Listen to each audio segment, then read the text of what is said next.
Welcome to Zavvi's Video Rewind, a podcast from Zavvi, the home of pop culture. I'm your host, Emily Murray, and together we'll be digging into our video archives, discussing a wide range of cult classics, all of which have recently received or will be receiving a new release on disc. Each week I'll be joined by a guest to discuss the movie and the importance of film restoration, and for this episode we'll be diving into director Terry Gilliam's 1995 sci-fi thriller 12 Monkeys. Bruce Willis stars as James Cole, a man who is sent back in time to gather information about a man-made virus which wiped out most of the human population on the planet. Brad Pitt, the late Christopher Plummer, and Madeleine Stowe also star. Before we get into this film, let's have a clip. I guess they give you some chemical restraints, huh? Drugs! What did they give you? Thorazine? Haldol? How much? Learn your drugs, know your doses. It's elementary. I need to make a telephone call. Telephone call? That's communication with the outside world. Doctor's discretion. Nah. Hey, if all of these nuts could just make phone calls, it could spread. Insanity oozing through telephone cables, oozing to the ears of all these poor, sane people, infecting them. Wackos everywhere, plague of madness. Come on, let's go. In fact, very few of us here are actually mentally ill. I'm not saying you're not mentally ill. For all I know, you're crazy as a loon. But that's not why you're here. That's not why you're here. It's not why you're here. You're here because of the system.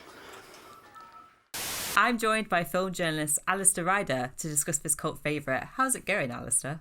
It's going good, and what a lovely feel-good film we've chosen to rewatch in a pandemic. I know. I sort of started it. I was like, oh yeah, this is an interesting choice for the time, but it is a good film. Yeah, so this was your first time experiencing this, and I just want to know what were your immediate thoughts? So it's really weird because I would say that I'm quite a big Terry Gilliam fan. I remember when my dad showed me Brazil when I was like a really wee little one, and I loved Brazil, and I loved the music and the dystopian feel, and obviously it's Christmas as well. So I grew up watching Brazil, and obviously dystopian sci-fi, who doesn't love a dystopian sci-fi film? So it's really interesting, but I kind of had never seen 12 Monkeys. And then we got this new release from Arrow Video. And yeah, I was like, okay, it's time. And I'll watch it for the podcast. And I really liked it. I didn't know what to expect because I tried not to do any reading before going in because I quite like to go in fresh. And it is, it's such a Terry Gilliam film. The parallels with Brazil are really clear. But also, I didn't realise how disorientating it would be. And not confusing, but quite, mysterious and ambiguous. But I like that in my films. I like a bit of mystery. Otherwise, it's just a bit, plain. Yeah. And it's sort of interesting, put next to Brazil, is that Terry Gilliam always goes and takes the inspiration of very famous science fiction works. So Brazil is obviously his riff on George Orwell in 1984, and this is, some people have just called it a remake of Les Jetées, which is a 60s short film. But so it has been disputed. The Writers Guild of America, when this was submitted as a remake, they said it's not really. It's a very loose remake. but Gilliam is very good at taking these inspirations from these very well-known works of science fiction and just completely transforming them into something that you can see the influence in there, but it is just completely distinctive of his style. Yeah, I haven't actually seen the original short film. I should watch it for sure. But I really should have rewatched it before doing this because I'd seen it years ago. It left an impression on me. I think the one thing to just sort of let you know is the fact that the short film is told entirely through still photographs. So there's no moving images. It's just a voiceover and still photographs, and it's still generally a similar story about the end of the world, told in Paris. There's a time travel element, but again, it's told entirely through still photographs, and it's just a very sort of mesmerizing experience. And of course, you can't really do that on a Hollywood blockbuster budget. They demand images move. And Terry Gilliam, he stepped up to the plate and said, I'll make those images move. Yeah. Do you know one thing that actually, because when you go into a dystopian sci-fi thriller, there's a certain level of expectation in terms of themes and what it's going to be like. But I actually thought it was quite a different one. I think it's interesting that he isn't saving the world. What's happened has happened. You can't bring back all of these people who have died, which is quite like, it's depressing, of course. Yeah. Yeah, it's all about, I suppose, like trying to preserve the future of humanity, which isn't saving the world. And even though at the end we see the scientists on the plane with Peters, we don't know if they got a vaccine or like, you know, what happened next. And so I thought that was quite interesting, because normally in these, I say dystopian stuff, you know, there's normally a chance to be the hero and save the world, but really it's just, they're just trying, like it's their last shot to try and change something about the future. Yeah, and I think that's sort of what's interesting. Again, similar to Brazil, these very bleak looks at sort of dystopia and how our society could easily get there. And yeah, it's a very light film. Like, it never sort of weighs you down with its topic. It's got that very distinctive Gilliam quirk, even though this is very far removed from, you know, the comedy stuff that he made his name with.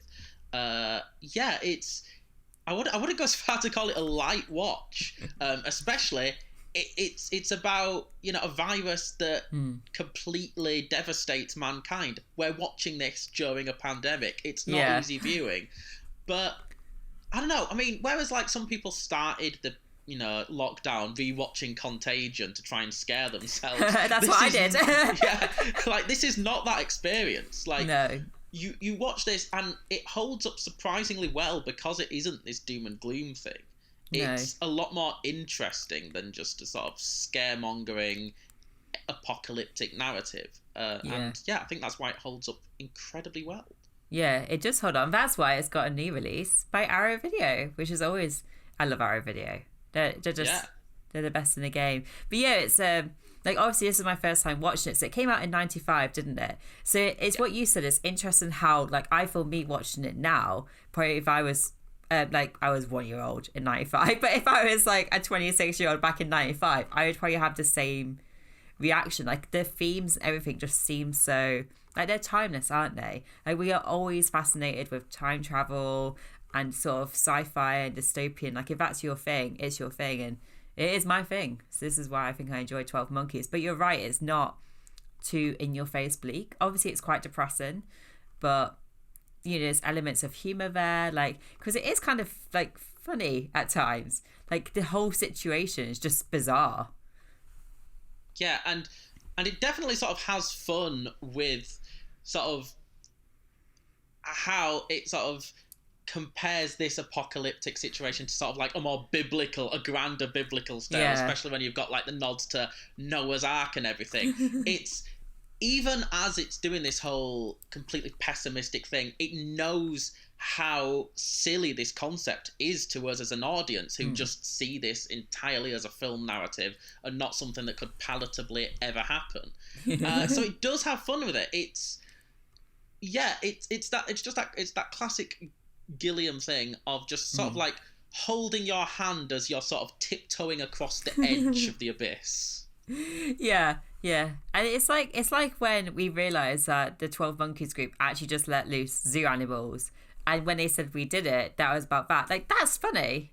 Yeah, it's just funny. It's just weird. And yeah, also talking of the religious imagery, like I feel that most dystopian sci-fi thrillers will have religious imagery, and obviously 12 Monkeys ticks that box massively, because like it's really weird that Cole's kind of like a reluctant savior, because he's forced to go back in time to try and, you know, I said it's well you said he's not saving humanity, he's trying to rescue their future, I suppose. But you know, it's like he's kind of like a Christ-like figure, like a reluctant Christ-like figure. We know he's a convict, so we know he's sinned. We don't really know what he's done. We just know it's violent. And then, you know, he gets pardoned due to his altruism. But it's just an interesting journey. And yeah, you can kind of say that maybe humanity's been damned to hell. Like they all live underground. It's very grim. Imagine hell's like that. I haven't been yet. So, but maybe one day. Maybe one day. But, you know, I think all that sort of religious imagery is interesting. Yeah, definitely. And again, you can say many things about Terry Gilliam. You could never accuse him of subtlety. Like, this is very much on the nose. He is this Christ-like figure sent back to warn humanity. That's it, about the disaster that is coming. And again, is treated like a crazy person. as you'd expect. I think that, to his credit, it doesn't really make that the focus of the narrative. Like, of course, there are the obvious biblical imagery everywhere, such as the 12 Monkeys group letting loose all of these animals in a Noah's Ark style way. But yeah, that's never the focus. And again, I think like a lesser filmmaker would really be laying it on thick. Whereas Gilliam, his background is in comedy, so he knows the act of setup and punchline. He doesn't linger on like the joke longer than it needs to, so to speak. You're right. It is quite subtle. So talking obviously like about, is he mad? Because it is like when he goes back in time, people are like, you're just crazy, and he also tries to. I think he convinces himself that he's insane as well. And it's actually Catherine who is like, no, you are sane. Like, do you think he's mad? Because I still think it is quite ambiguous whether it's all in his head or what's happening is actually happening. That's the thing. I mean, I've seen the film like fair few times over the years. Like when I first saw this as a teenager, like I assumed this was all happening. When I rewatched it more recently to write an article for Zavvi about it, which you can see on Zavvi.com.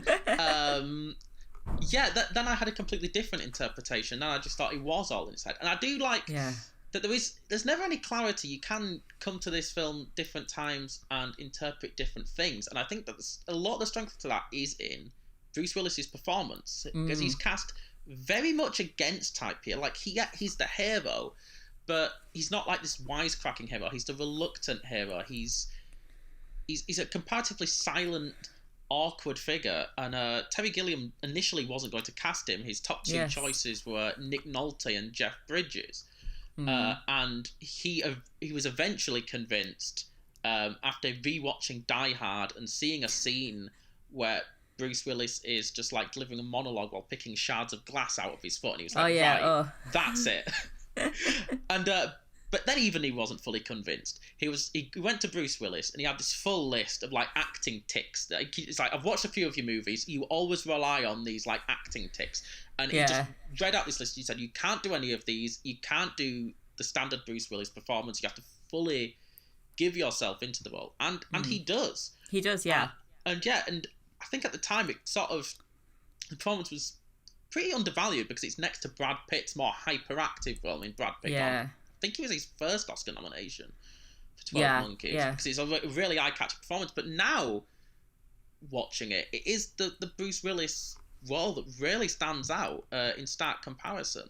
Yeah, like when I went in watching it, I knew Bruce Willis was the lead, but you read that like Brad Pitt was nominated for an Oscar, and I'm not downplaying Brad Pitt's performance. He's very good as his sort of hyper, like the way he delivers these rapid speeches is impressive, but he's like not really in it too much. Like this is Bruce Willis's story and it's his character, and you're right. It's interesting comparing him to Brad Pitt, whose performance is so external, whereas Willis is so internal. Like it's so internalized and so raw. And I think you're right. I think that allows us to connect with him and really sort of access that character.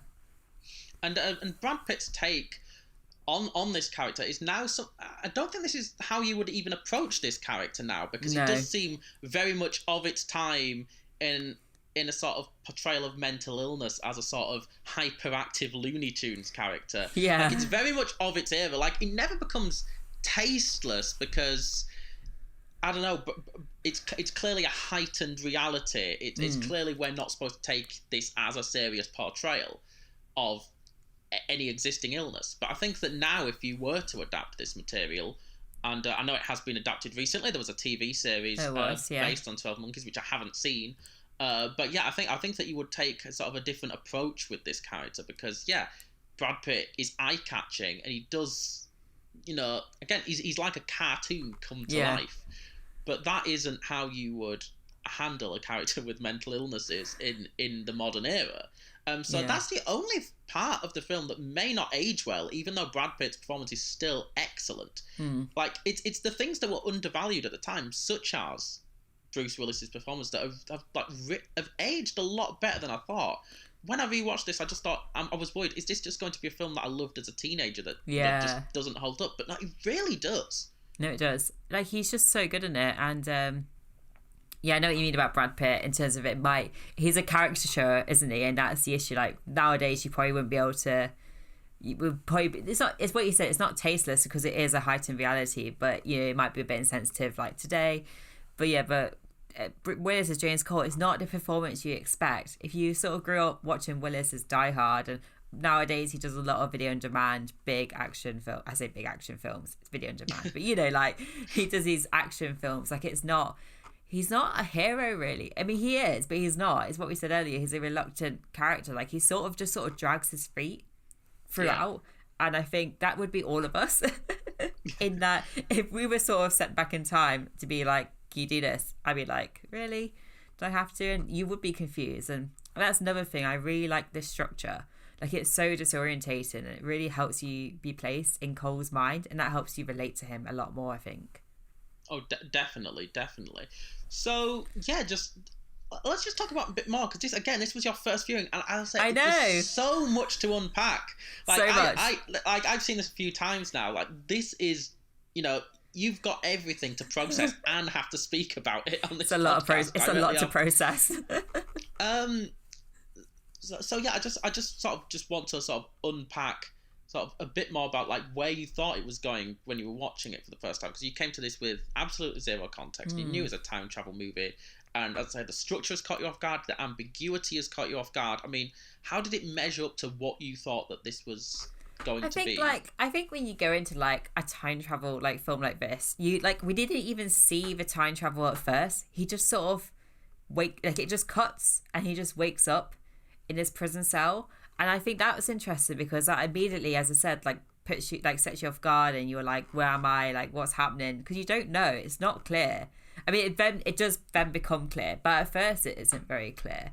And I also didn't know that he'd like keep going back and forth. Like there's a lot of back and forth. He ends up in World War One, doesn't he, at some point? Yeah. Which is random, but obviously helps the story because he's got the bullet in there, and that's what convinces Catherine, who's like, he's sane after all. I just thought it was just different. And I liked that we didn't really know too much about Cole. We still don't know too much about Cole. Like, we don't know what he's done to be in jail, and that sort of draws you in. He's just a mystery. The one thing I wasn't so sure on was his relationship with the doctor, with Catherine. I think her arc is interesting, that she becomes sort of engulfed in this. Like she's the presumably sane figure who then becomes engulfed and then convinces him that he is not insane. So they kind of like switch, which I thought was interesting. I just didn't need a sort of like hint of romance, I think. But maybe that's just because I'm like, I don't know. I just don't need it. But again, I think that also sort of adds on to how much of what we're seeing is real. I mean, are we seeing this through the eyes of Bruce Willis's character, where it's an unreliable narrator thing? Is this relationship blossoming in the same way that it appears to be? Yeah, the unreliable narration thing's interesting because obviously, like, he has that memory, doesn't he, of the airport? Then it changes every single time, so you really don't know, like, what's going on. Yeah. And I love that. I love a film with an unreliable narrator and I don't know who to believe. I don't know what's going on because it just leaves me very puzzled and confused. But that's how I like my state of mind to be, because it leaves you thinking. Like, I think I went online on Reddit because this is a type of film that thrives on Reddit. This is such a Reddit movie. Such a Reddit movie. And there's like the idea as well that the story is being told by the boy in the barn. Okay. I don't know if you've heard that idea before. No. Would you be able to elaborate? I can elaborate. Yeah. So basically, it's like, I think the idea is it's about the young boy who's in the barn, like, is just traumatized by obviously what's happening. So he comes up with this like reality in his head to escape. Obviously, well, say reality, it's this fantasy in his head to escape the reality. Because they do mention the boy in the barn a lot, and you think it's used as a plot device to sort of say that Bruce Willis actually has lived like this life and he is telling the truth, but. You know, it just like maybe it's also a nod to the fact that this story has been told by the boy in the barn. And you know, at the hospital, that when James Cole's at the hospital, he meets the patient who talks about diverging his mind, and he's in outer space. Do you remember that?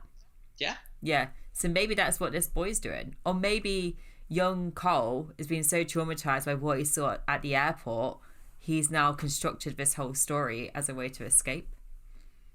Okay, so you're now fully going down the rabbit hole with conspiracy theories. I went down the rabbit hole hard. This is what you have to do on films like this. I said we say conspiracies, it's just different interpretations. But I thought that's interesting, and it's a sort of film that does allow itself up to these ideas, and I like that. Exactly, and I think that's one of the reasons that, yeah, this has aged a lot better than I expected it to. It is because it doesn't play us the same film twice. No. Every single time you're coming to it with a different expectation. And, yeah, again, I think this also really speaks to Terry Gilliam's perfectionism. I mean, there was a famous making of documentary, and he had this sort of Kubrickian perfectionist streak where he would There's something about a hamster. Yeah. Is this a hamster story? Okay, because I don't actually know the hamster story. I just know that it is a hamster story. So it's a famous hamster story. There was a scene, and I think it's when Bruce Willis sort of wakes up back in time. He emerges, and he's naked. And the reason that this had to repeatedly get shot is because there was a hamster wheel in the background, and Terry Gilliam got repeatedly frustrated because the hamster just wasn't running around the wheel. It was just staying still. So they spent like days and days trying to get this scene right just because the hamster wasn't running around. Yeah. And that's the kind of attention to detail Terry Gilliam was putting into this. So, yeah, if you can put that much focus on a hamster that most viewers probably won't even notice in the frame. I don't think I noticed it, to be fair. Then yeah, there's so much more to unpack here. I'm just glad that Terry Gilliam didn't hire my old hamster, because my old hamster was so thick he could not run in a wheel. So they would have never got that shot. But I presume the hamster wheel is because Bruce Willis's character is like just their sort of slave and just doing the, I don't know. Yeah. Why is this hamster metaphor so important to Gilliam? there's surely reason. I mean, he's not the sort of director who would just put something there because it looks cool, or at least not in this film anyway. Everything is carefully placed for a reason. Well, that's what I'm saying about like the barn and all that stuff, because it like if you're so particular about all these elements, surely they point to something, or they open up to different interpretations.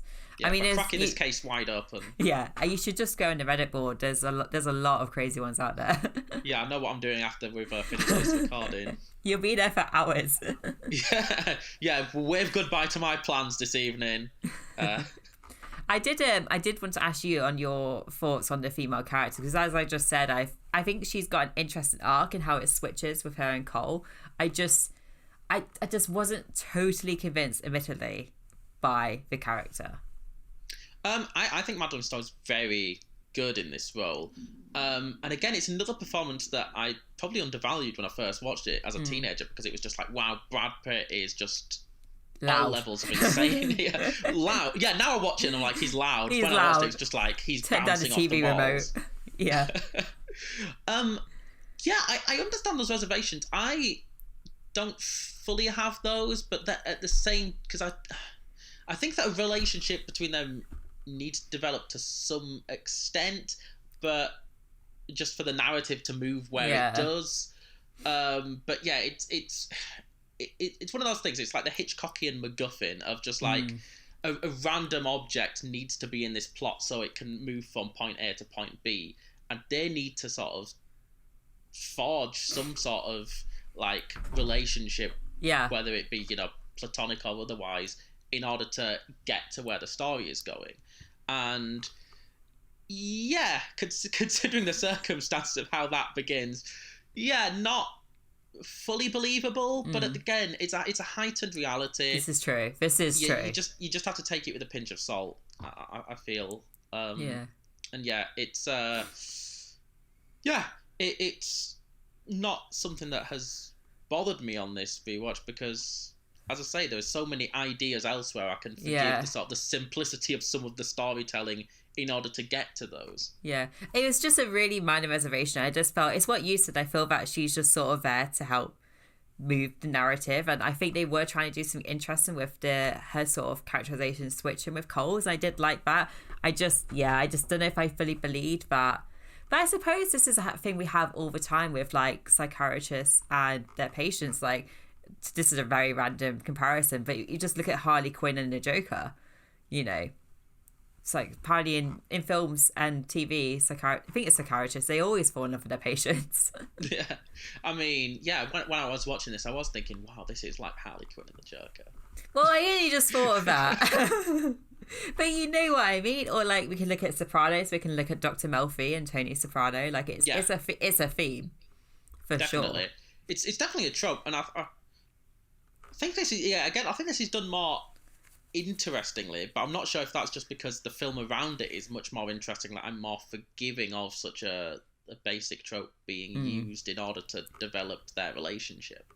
Yeah, I just wanted your opinion because it was like, as I said, it was my very, very small reservation. I just wasn't totally convinced by the romance. But you mentioned Hitchcock there, because I don't know if it's just because I'm a film fan, I like references to other films in films. I don't know if it's just whether that just appeals to my brain, but obviously we have a lot of vertigo-ness going on in here. Yeah. Which I think was interesting. Also, I think because I watched Vertigo for the first time earlier this year, so then watching Vertigo and going into this, like the parallels are immediately clear.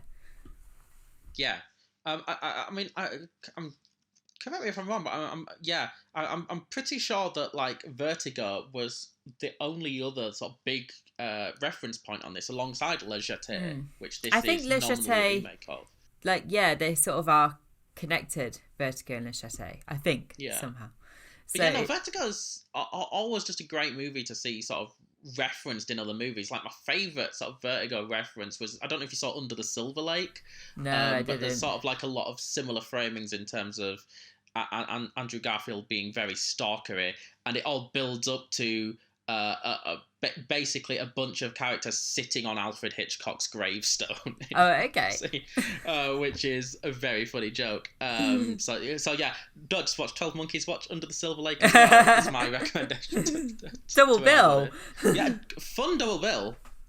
An interesting double bill. But yeah, they hide out in the cinema, don't they, which is showing Vertigo, and when she comes out, she's got the wig and the coat, and it's just an outfit I love, which is like Kim Novak. But Vertigo has a lot to do with memory and the past and trying to trace back your steps. So I think it's interesting that they sort of brought that aspect, like these direct parallels, into the film by just these direct references. I think even the score from Vertigo is used at times, like just as a hint.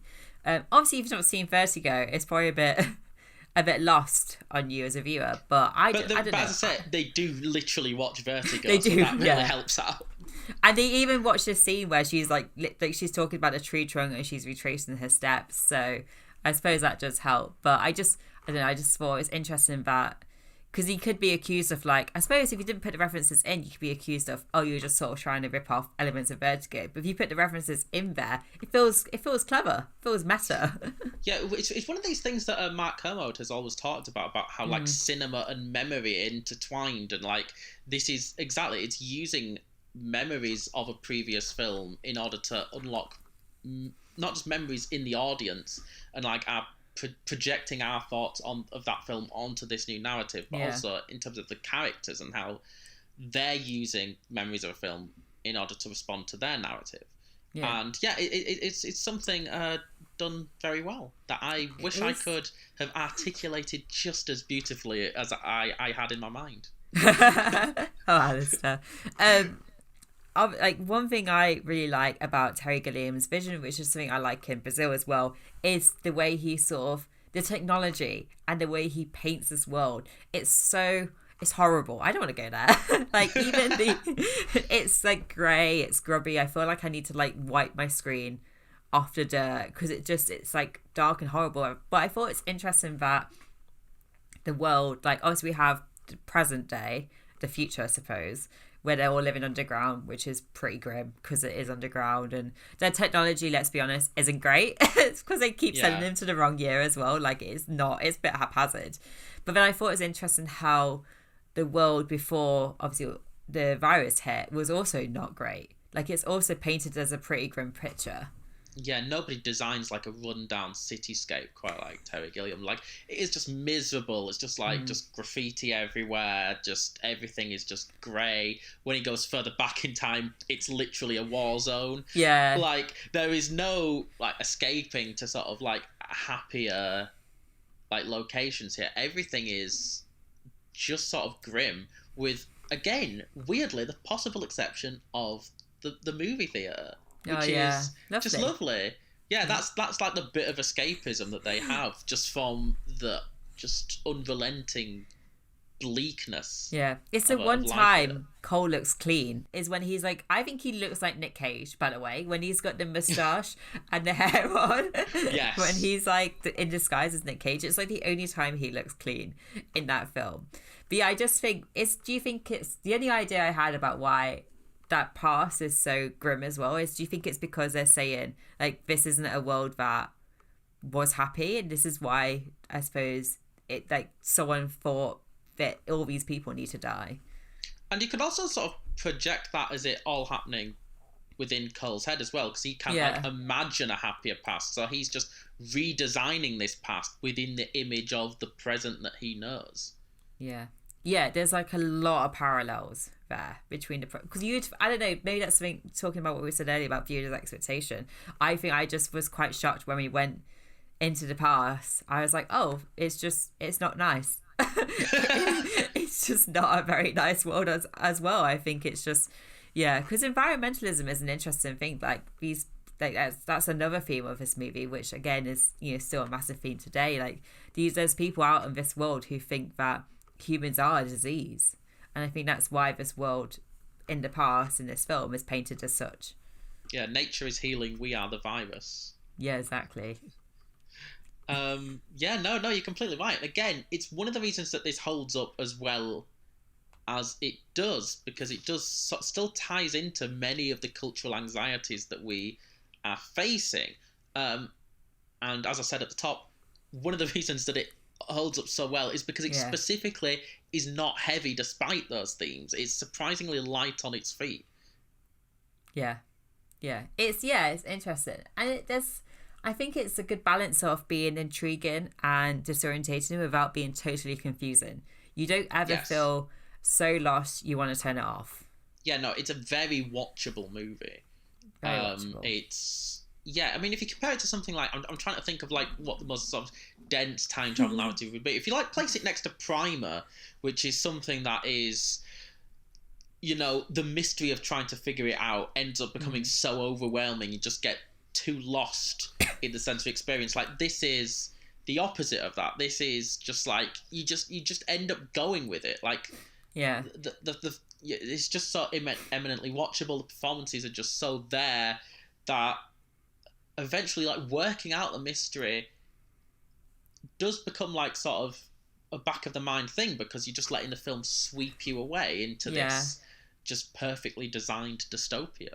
You're totally right, because I know obviously I've thrown my crazy Reddit theories at you during this episode, but like you have the opportunity to sort of, there's so many layers to unpeel and so much symbolism and metaphors and like interesting bits of dialogue to unpack. You could just be there for days, like unpacking every single element and coming up with different interpretations and ideas.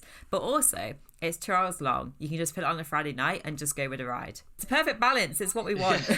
No, that's the kind of a sort of blockbuster movie making that I like, where there is lots to unpack if you choose to unpack it, but it can just play like gangbusters as an enjoyable Friday night entertainment if you just want to switch your brain off. Yeah. Like, if it can work on both those levels, that's just like the perfect film. And I mean, you're obviously big Christopher Nolan fan, so that's like, I think that's like on a similar level of like blockbuster filmmaking, in terms of like, if you want to unpack it, you can, but you can also just switch your brain off and just let him take you places. Yeah, it's my favourite type. And I think Brazil was the sort of, I know we keep going on about Brazil because it's like, it's one of my favourite films. It's a good movie. But I think this is, I'm trying to think now which is my favourite. I'm going to say both. I like both 12 Monkeys and Brazil. I think I need to revisit, because it's the type of film where I watched it, I was like, right, I now need to revisit this, because I'm sure on a second watch there'll be even more stuff that I like pick up on.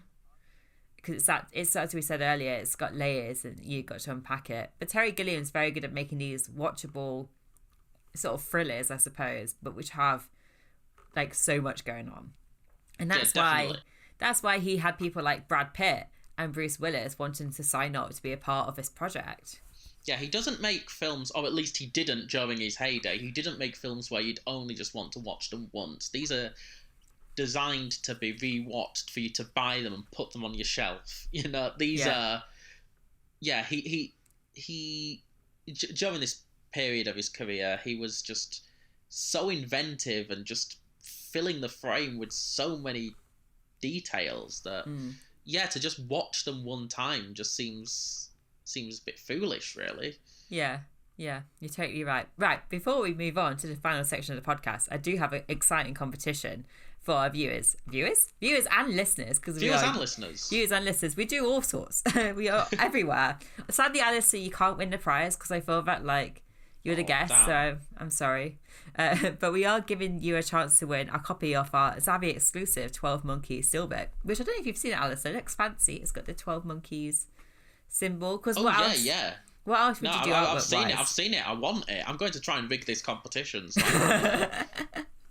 So we're giving one copy away to a lucky winner. So all you have to do is answer correctly the following question: which actor portrays Dr. Peters in the movie? I'm going to see if Alistair knows. Don't say the answer. I wonder if you know in your head. Okay, so can I just answer yes, I know? Just say yes, you know. Yes, I know. Okay, so it's not a hard question. I want to make sure someone wins it. I don't want to make it too difficult. See, which actor portrays Dr. Peters in the film? To enter, all you have to do is head to the blog section of our website, zavvi.com, click the podcast tab, and there'll be an article about this episode, enter competition there, and a winner will be contacted in 2 weeks' time from the date this podcast goes live. I'll make sure to link the article in the description below as well. And all the terms and conditions in the article. If you want an extra entry, an extra chance to win, head to our Instagram page at Zavvi UK, find a post in the main feed about this podcast, and comment below with our hashtag Video Rewind. And I'll look out for those, and I'll pick a winner, and you can win a 12 Monkeys steelbook. Okay, I expect to hear from you in 2 weeks then, Emily. Maybe. No, that wouldn't be fair to the listeners. So as the whole idea of this podcast is for talking about re-releases and new disc releases, and as you said earlier, like, film restoration is so important. Like having films such as 12 Monkeys, I think it's been like, is it 25 years? If it's 95, yeah, it's 26 years this year since it's been released. And we have this gorgeous new release by Arrow Video, who are the kings of, I think, re-releases, especially cult classics like this. So I sort of wanted to talk to you about, why do you think it is important for films such as 12 Monkeys to have new releases on disc, whether it's a remaster, a restoration, or simply just a new disc release? Well, I mean, restorations are important to preserve film. I mean, going back to the early days of silent cinema, where it's predicted that like thousands upon thousands of these masterpieces that were made are just now just completely lost forever. No prints exist. It is important for films released even during our lifetimes, even during existing memory, to constantly have these restorations and constantly be re-released in order to preserve them for future generations. And I think that's very important, regardless of the film, because I mean, films are a part of our cultural history, and we need to preserve them, regardless of how good or bad they are. It's it's important, it doesn't matter whether it's 12 Monkeys or Bratz the movie. Okay, we need to preserve these things for future generations. Alice is calling out for a Bratz re-release. Honestly, I will be first in line to buy the Blu-ray Bratz release. So Arrow Video, you know what to do. They know what to do. And I have a pretty stacked collection of just like Criterions and Arrow releases. But you said before we were recording, you want to speak about sort of Arrow and disc buying habits. Yeah. And I told you I have a fairly chaotic. Yes. So we always end the podcast with talking about DVD organization. I say DVD, 4K, Blu-ray, box sets, whatever you want to talk about. Because I think it's fascinating how, I don't know if it's just because I'm quite like I like to be organized, but I'm so proud of like my shelves and how I've organized them. It's all alphabetized and it's all pretty and I know where to find things. But people online, I always see it on Twitter and it just kicks off. like someone will have a chaotic way of organising their shelves. It'll just kick off. And Alistair has teased that he is part of the chaos. And I don't know what it is, so I need you to reveal now. So, I used to be very organised. I used to have a proper shelf, alphabetised all of the DVDs. Perfectly normal. That was great. Then I've obviously subsequently moved various places, and as I've moved, the storage has been, less and less compatible with my desire to have everything A to Z. So now I have like storage boxes in my room. I've got like 2 storage boxes, and they're just in no order whatsoever. Now, how do you find a film? This is the thing. It takes me possibly 20 minutes at a time to like sift through the boxes to try and find what it is I want to watch. And it's always going to be the thing right on the bottom of one of the piles. Yeah. So yeah, that is how I live. I'm just thinking of the meme of Lenny from The Simpsons when his house falls down and he's just in his vest shivering at his dinner table saying, "Please don't tell anyone how I live." That is me with my Blu-ray collection. I'm sorry that you've had to confess your crimes. Look, I'm confessing my sins as a motivator for myself to do better. To do better. And I will do better.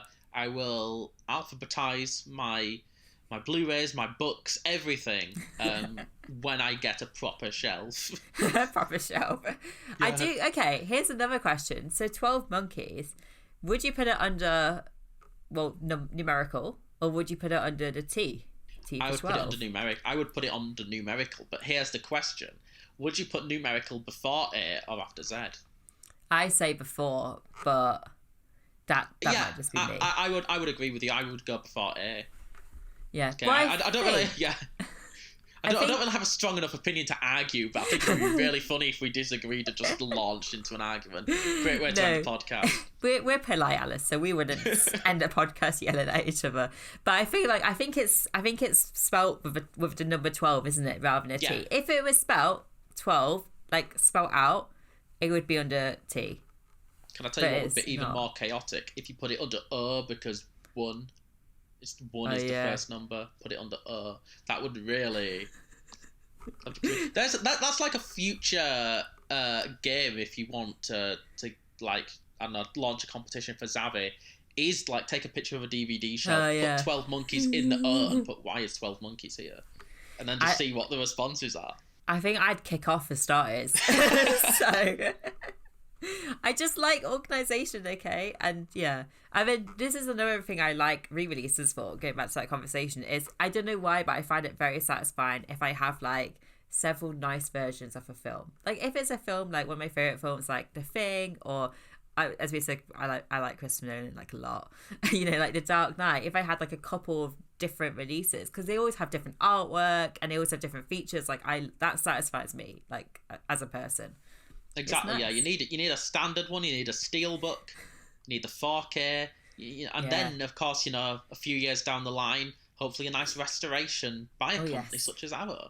Yes. But it's just nice when they come with extras too. If they come with like a poster or art cards are my favourite. I love an art card. Yeah. And again, and especially if like the Blu-ray comes with like a little freebie. Like I'm still one of the things I always remember is like the Gone Girl Blu-ray comes with like the children's book. Oh, does the it? Amazing Amy children's book. I didn't know that. So yeah, and that was just like the standard release. So Amazing Amy. Whoever is doing a special edition Gone Girl in the future, they really need to up their game, because like they actually put out a very good set with just a standard retail release of that one. That's very cool. Well, thank you for joining me to chat all things. We spoke about a lot. We went deep into 12 Monkeys. Yeah, and I'm going to go deeper now that this is ending, because I've got a whole world of Reddit theories to go down. Honest to God, I was watching it and I was like, I'm going to go on Reddit and have fun. Because it's just that kind of film. And I'm really glad that we spoke about it, because it gave me a chance to... I should have watched it a long time ago, basically, shouldn't I? Yeah. But, I mean, that's the joy of doing this podcast. I mean, every week you will basically get the kick up the backside you need to watch a classic of cinema. I know, I tried. There's just so many. There's so many and so little time. And the worst thing is they keep making them. They keep making these films. It's impossible to keep up. It's so hard to keep up.